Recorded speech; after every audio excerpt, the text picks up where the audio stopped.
हम लोग पढ़ते हैं शून्य कोटि अभिक्रिया के लिए समाकलित वेग समीकरण।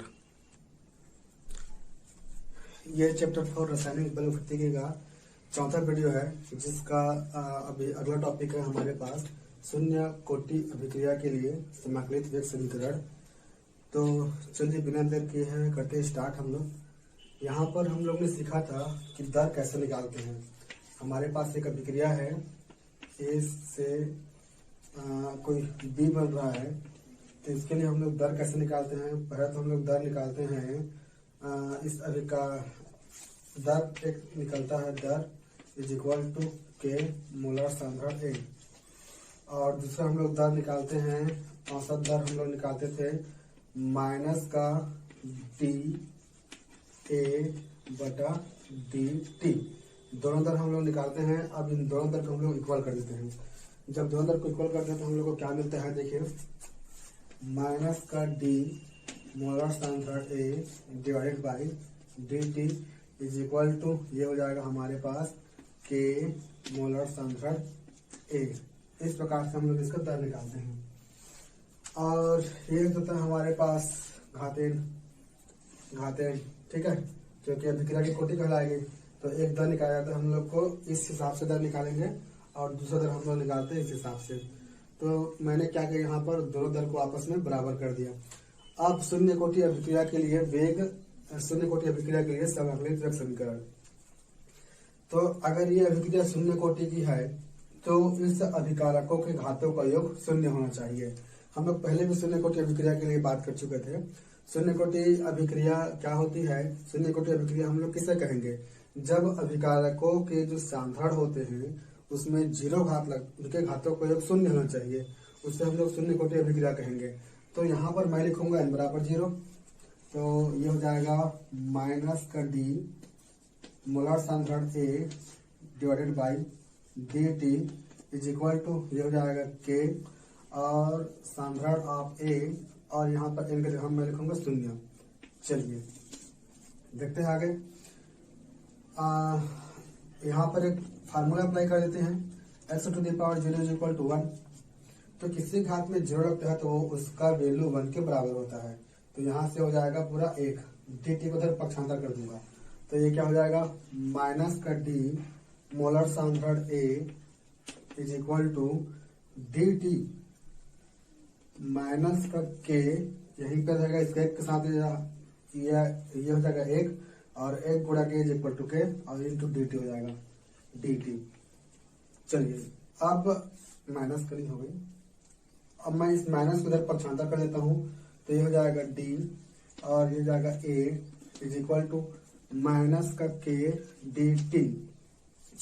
अब इसको मैं समाकलन कर देता हूं, d a is equal to minus k d t. इसको समाकलन कर देते हैं। तो समाकलन करने पर यहां से लिखना पड़ेगा, समाकलन करने पर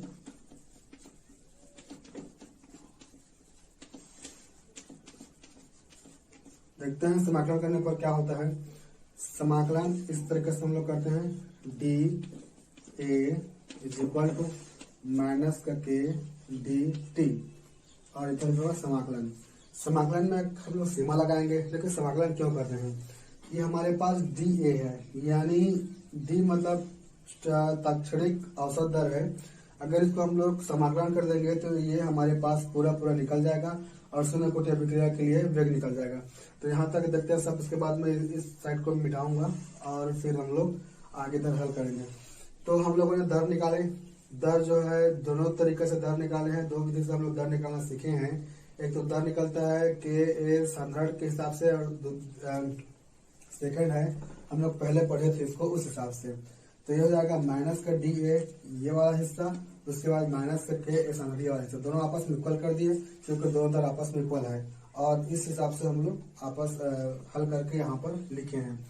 अब इसके साथ लेना चाहते हैं तो इसके साथ ले लीजिए, उसके बाद मैं आगे मिटा रहा हूँ उसको, ठीक।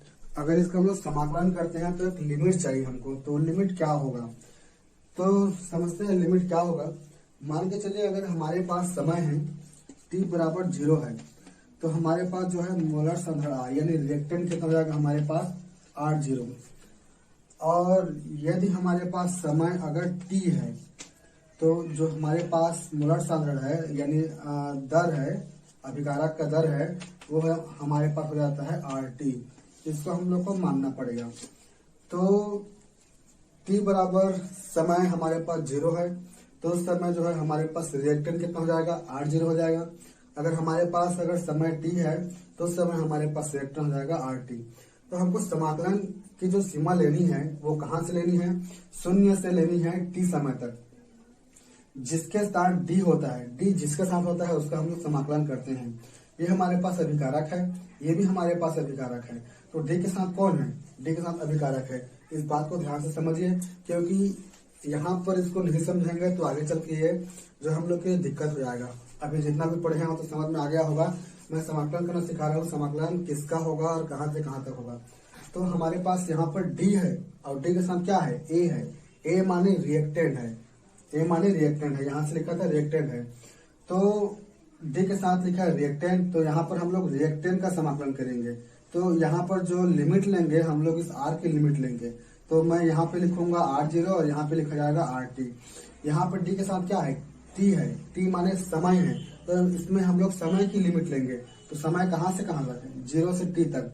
तो बिल्कुल मत भूलिएगा, यहाँ से हम लोग लेंगे R0 से लेकर RT तक, और यहाँ से हम लोग लेंगे T0 से T तक। तो चलिए इस साइड को उधर लिखते हैं हम लोग। ये हो जाएगा समाकलन, शायद यहाँ पर साइनिंग कर रहा होगा तो थोड़ा सा लिख लीजिएगा। ये हमारे पास समाकलन D और मोलर सांद्रण A is equal to minus k बाहर निकल जाएगा समाकलन से, ये हो जाएगा हमारे पास dt। तो मैंने जैसे बताया यहाँ पर हम लोग D के साथ क्या है, अभिकारक है। तो अभिकारक की हम लोग दोनों लिमिट लेंगे। एक लिमिट है हमारे पास R0, दूसरा लिमिट है हमारे पास RT। इसको मैं एक बार फिर में चेक करता हूँ कहीं साइन तो नहीं कर रहा है। बिल्कुल साइन तो नहीं कर रहा है, समझ में आ गया होगा। तो एक तरफ हम लोग लेंगे R0, एक तरफ हो गया RT, और यहाँ पर समाकलन हम लोग किसका लेंगे, D के साथ T है तो हम लोग समय का लेंगे। तो एक तरफ है समय 0, एक तरफ है समय T, ठीक है, निम्न सीमा और ऊपर में होता है उच्च सीमा। अब चलिए देखते हैं इसका समाकलन हम लोग करते हैं। तो समाकलन के कुछ रूल्स होते हैं, कुछ नियम होते हैं, तो उसके यहाँ पर एक बार मैं फिर से बोल देता हूँ। तो जिस प्रकार से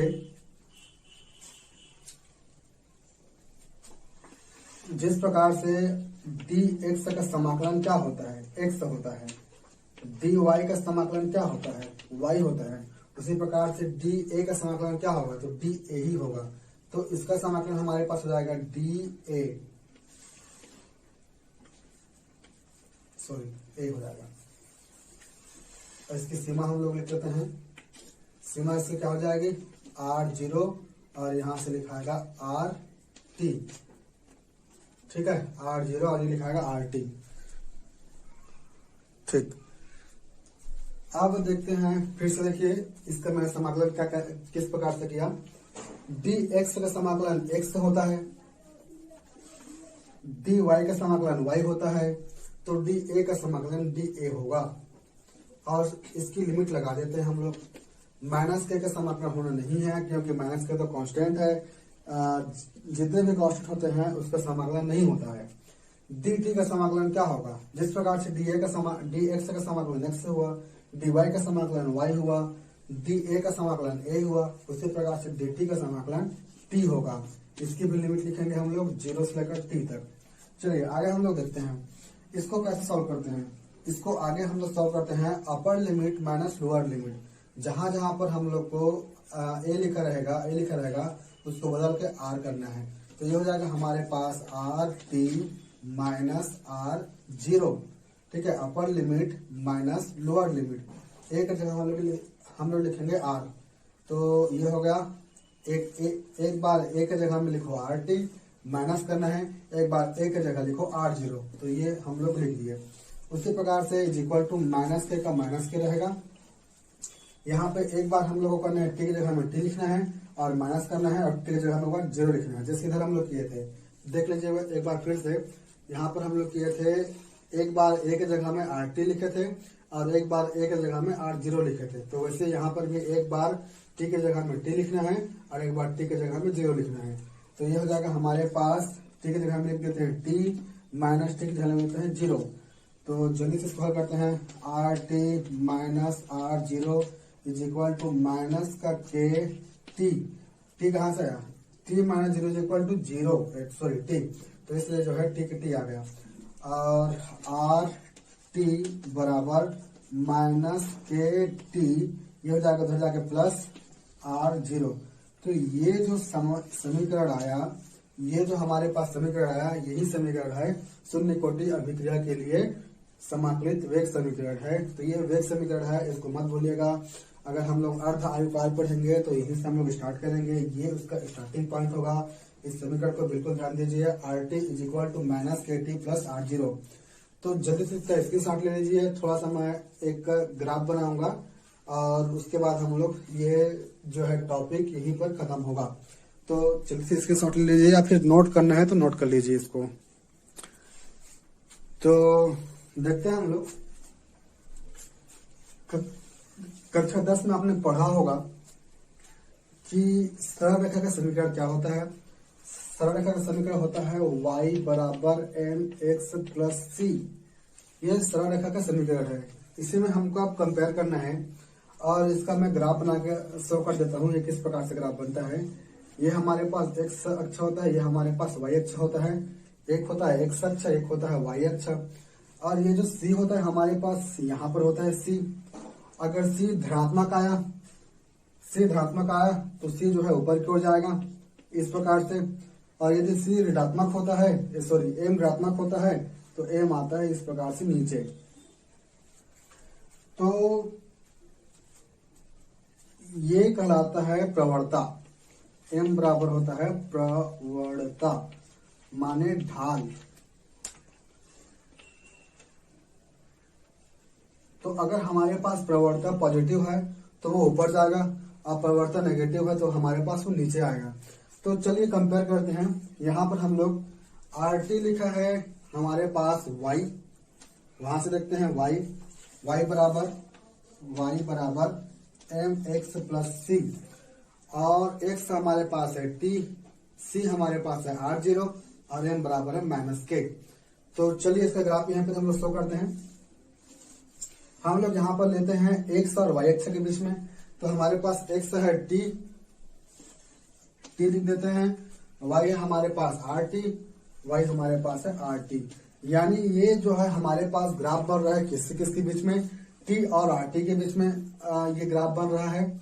और इसके बाद जो हमारे पास M है, सॉरी C देखते हैं।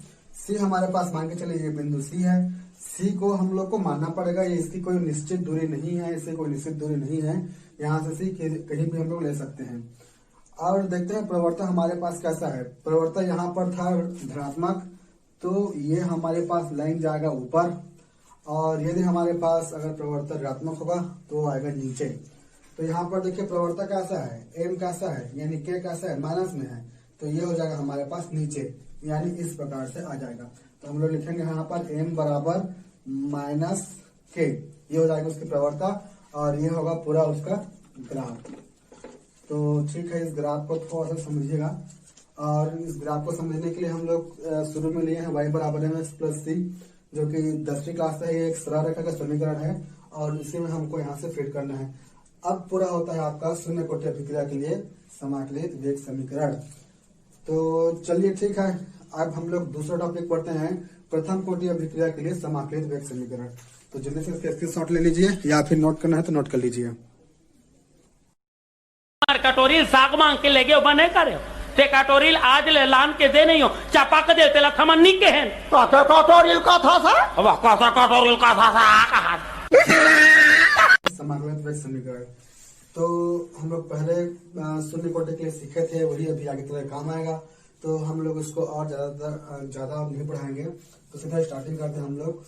माइनस का डी ए, शुरू में भी यही लिखा गया था, बटा डी टी। ये कहाँ से आया होगा सब पहले नहीं पता तो वीडियो को रिवाइंड कर लीजिए पीछे, और देखिए कि ये हम लोग का पहले भी आ गया था। दोनों दर थे, ये दर और ये हमारे पास हो जाएगा माइनस, ये पर ए लिखा था, मैंने आर लिख दिया, कोई दिक्कत नहीं। यहाँ पर आर ए दोनों भी लिख सकते हैं, और यहाँ पर हो जाएगा माइनस का ए टू द पावर n। तो यहाँ से हम लोग स्टार्ट किए थे पहले वाले में शून्य कोटि अभिक्रिया के में।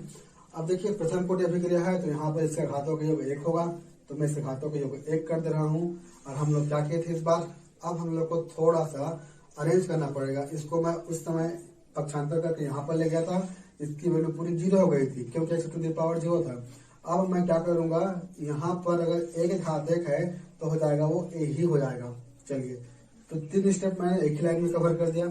सबसे पहला स्टेप था हमारे पास यहाँ पर n लिखना, दूसरा था a की जगह में 1 करना, तीसरा था a का 1 पावर होगा 1। तो चलिए इसको मैं यहाँ पर पक्षांतर कर देता हूँ और dt को यहाँ ले जाता हूँ। तो हमारे पास अगला स्टेप क्या होगा, माइनस का d और ये हो जाएगा मोलर सांद्रण a बटा, इसको यहाँ पर पक्षांतर कर देते हैं तो ये जाएगा a और इज इक्वल टू k का k dt का dt। माइनस को इधर पक्षांतर कर देते हैं तो हो जाएगा प्लस हो जाएगा ये, और a हो जाएगा बटा a हो जाएगा माइनस का k dt। चलिए आगे देखते हैं कि स्टेप, अब इसको हम लोग को करना पड़ेगा समाकलन। समाकलन करेंगे इसका वही जैसे हम लोग पहले किए थे। पहले कैसे किए थे, यहाँ पर टी के साथ a है यानी अभिकारक है, तो अभिकारक का स्थान हो जाएगा r0 से लेकर rt तक। फिर से बोल रहा हूँ, ये कहाँ से आया नहीं पता होगा तो वीडियो को थोड़ा सा पीछे कीजिए और एक बार देखिए r0 कहाँ से आया होगा। और इसका समाकलन होगा r0 से rt तक, इसका समाकलन होगा 0 से t तक। तो चलिए समाकलन करते हैं। समाकलन कुछ पहले नियम बता देता हूं मैं। अगर हमारे पास समाकलन होता है, समाकलन आप dx बटा x, तो इसका होता है हमारे पास ln x।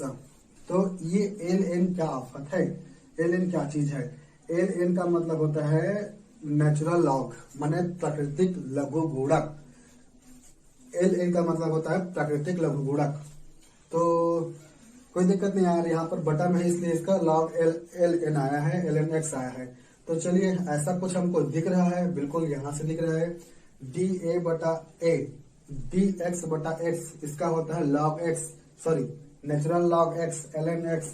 तो यहाँ पर भी हो जाएगा ln a, तो इसका समाकलन मैं यहाँ पे लिख देता हूँ। इसका समाकलन हो जाएगा हमारे पास ln a, लिमिट लिख देते हैं यहाँ पर। लिमिट हो जाएगा हमारे पास r0 से rt तक, और उसके बाद जो है यहाँ पर t का समाकलन हम बिल्कुल पहले भी पढ़ चुके हैं। t का समाकलन हो जाएगा हमारे पास माइनस के बाहर निकल जाएगा, t का समाकलन हो जाएगा t, dt का समाकलन हो जाएगा t, यहाँ से हो जाएगा 0 से लेकर t तक। फिर से देखिए माइनस के बाहर निकल जाएगा, t का समाकलन हो जाएगा dt का समाकलन हो जाएगा t, निम्न सीमा 0 उच्च सीमा t। चलिए इसको हम लोग देखते हैं आगे, इसको कैसे हम लोग सॉल्व करेंगे। ln अपर लिमिट क्या है rt, जहां पर a लिखा रहेगा वहां पे rt करना है, तो ये जाएगा rt माइनस जहां पर a लिखा रहेगा r0 करना है, ln r0 is equal to minus का k, ये हो जाएगा t upper limit minus lower limit. उसके बाद ln rt minus ln r0 is equal to minus का k t, इसको उधर पक्षांतर कर देते हैं। ln rt is equal to minus का k t plus ln r0। चलिए यहाँ पर ये जो समीकरण है ये हमारे पास है प्रथम कोटि अभिक्रिया के लिए समाकलित वेग समीकरण। तो हमने सारी मेहनत पहले की थी इसलिए हम लोग को ज्यादा ये समय नहीं लगा, बिल्कुल सेम ऐसा ही है। अब देखते हैं इसका हम लोग एक ग्राफ बना देते हैं, जैसे हम लोग पहले बनाए थे ग्राफ। ये हमारे पास है y बराबर mx प्लस c।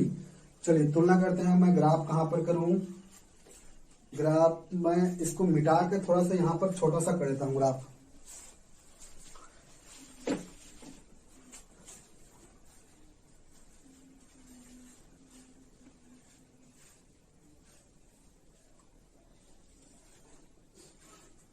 ये होगा हमारे पास y मतलब ln rt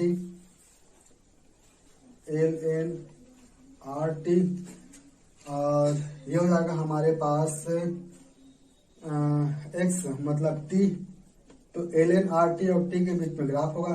ये हमारे पास C मतलब ln R0, ये लिखा है हमारे पास ln R0। ग्राफ बनेगा नेगेटिव है तो माइनस में, और हमारे पास जो प्रवर्ता होगी वो क्या होगी, माइनस का K। माने माइनस लिखने की आवश्यकता नहीं है क्योंकि नीचे आ रहा है। तो इतना जो हिस्सा हमारे पास दिखा है हमारे पास ग्राफ का हिस्सा है। ठीक है जी। तो चलिए यहाँ पर हम लोग यहीं पर इस वीडियो को यहीं पे खत्म करते हैं। आने वाली वीडियो में हम लोग इसके और कुछ सक्रिय ऊर्जा और अर्धकोटि की अभिक्रिया के बारे में पढ़ेंगे।